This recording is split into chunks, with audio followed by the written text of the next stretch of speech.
लड़की ने जिसे जानवर समझा वही बना उसके बच्चे का बाप। उत्तराखंड के ऊंचे पहाड़ों के बीच बसा था एक छोटा सा गांव, सरगवा, जहां हर शाम एक अजीब सी खामोशी उतरती थी।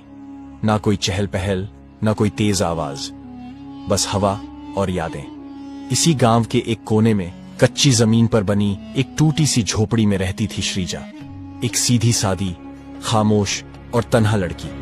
माँ बाप बचपन में ही गुजर गए थे। विरासत में एक पुराना बाग मिला था, बेर, सेब और जंगल की जंगली बेलें।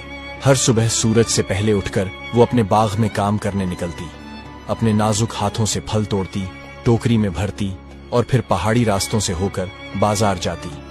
गांव वाले बस इतना जानते थे, श्रीजा, हाँ, वही जो अकेली रहती है, बाग वाली लड़की।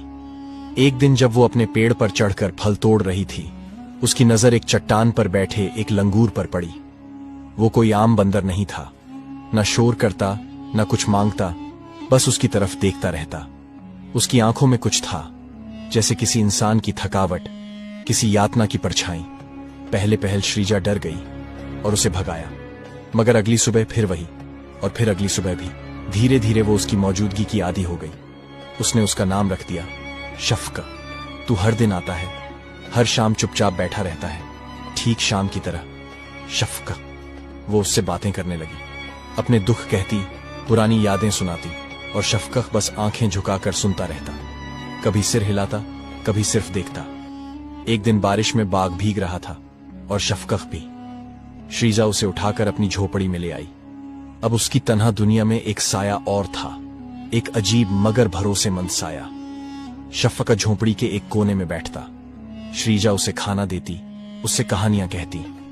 काश तू इंसान होता तो मैं तुझसे कह पाती कि तू मेरी तन्हाई में कुछ रोशनी ले आया है। एक रात जब सन्नाटा बेहद गहरा था और हवा भी थम गई थी, श्रीजा गहरी नींद में थी। चिराग की लौ हल्की हो चुकी थी। शफक चुपचाप उसके पास आया।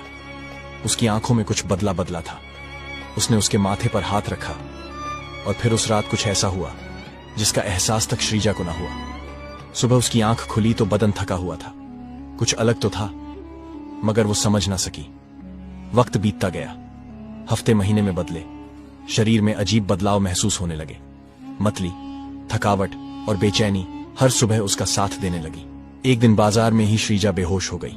गांव के वैद्य को बुलाया गया। उसने उसकी नब्ज देखी, आंखों में झांका और चुपचाप कहा, बेटी, तू मां बनने वाली है। श्रीजा की रूह जैसे कांप गई हो। क्या कहा आपने? मगर मैंने तो किसी इंसान को कभी। उसकी आवाज रुक गई। वैद्य ने बस एक बात कही, कभी कभी किस्मत वो लिख देती है जो अक्ल भी नहीं पढ़ सकती। गांव में बातें उड़ने लगी। बिना शादी के मां बन गई है, जरूर कोई राज है या कोई साया। कुछ मर्द हंसते, कुछ औरतें ताने मारती। शर्म भी नहीं आई? अब अंगूरों के साथ और क्या क्या बिकता है। श्रीजा ने अपने दरवाजे बंद कर लिए, मगर बाहर की आवाजें लकड़ी की दीवारें चीर कर आती रहीं। एक शाम उसने दरवाजे से झांक कर देखा। शफका अब भी रोज आता था, चुपचाप बैठता था। उसमें अब भी वही वफादारी थी, मगर श्रीजा की आंखों में पहली बार शक था। उसने पूछा, क्या तुमने वो किया जो नहीं करना चाहिए था? शफक ने कोई जवाब नहीं दिया, बस आंखें बंद कर लीं और सिर झुका लिया।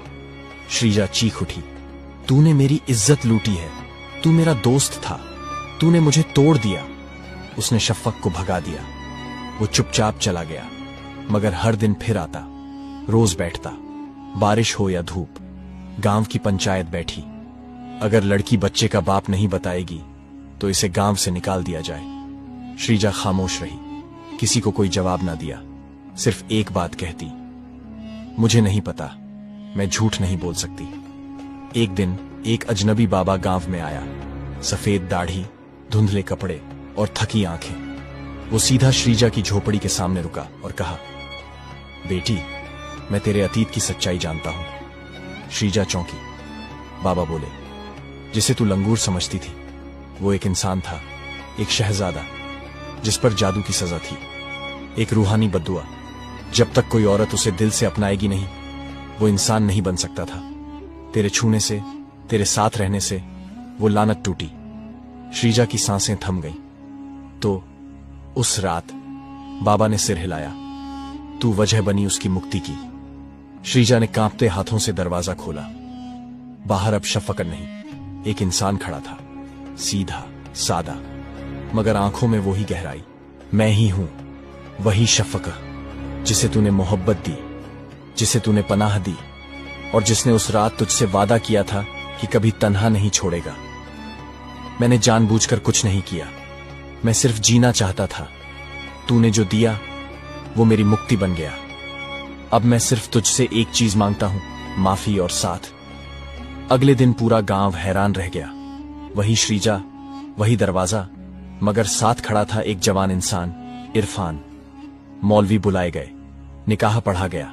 गांव वाले गवाह बने। जिन्होंने कल तक ताने दिए, आज दुआएं देने लगे। कुछ महीने बाद श्रीजा ने एक बच्चे को जन्म दिया। बच्चा अब नफरत की नहीं, बल्कि एक रूहानी मोहब्बत की निशानी था। अब वो झोपड़ी तन्हा नहीं थी, बाग पहले जैसा ही था, मगर उसमें अब हंसी गूंजती थी। इरफान हर रोज पेड़ से फल तोड़ता, श्रीजा टोकरी सजाती, और वो बच्चा झूलों में मुस्कुराता रहता। एक दिन इरफान ने श्रीजा का हाथ पकड़कर कहा, तूने मुझे इंसान बनाया, अब मैं तुझे वो जिंदगी दूंगा जो तूने कभी सोची भी नहीं थी। श्रीजा मुस्कुराई। उसकी आंखों में अब आंसू नहीं थे, बस शांति और एक अधूरी कहानी का मुकम्मल अंत।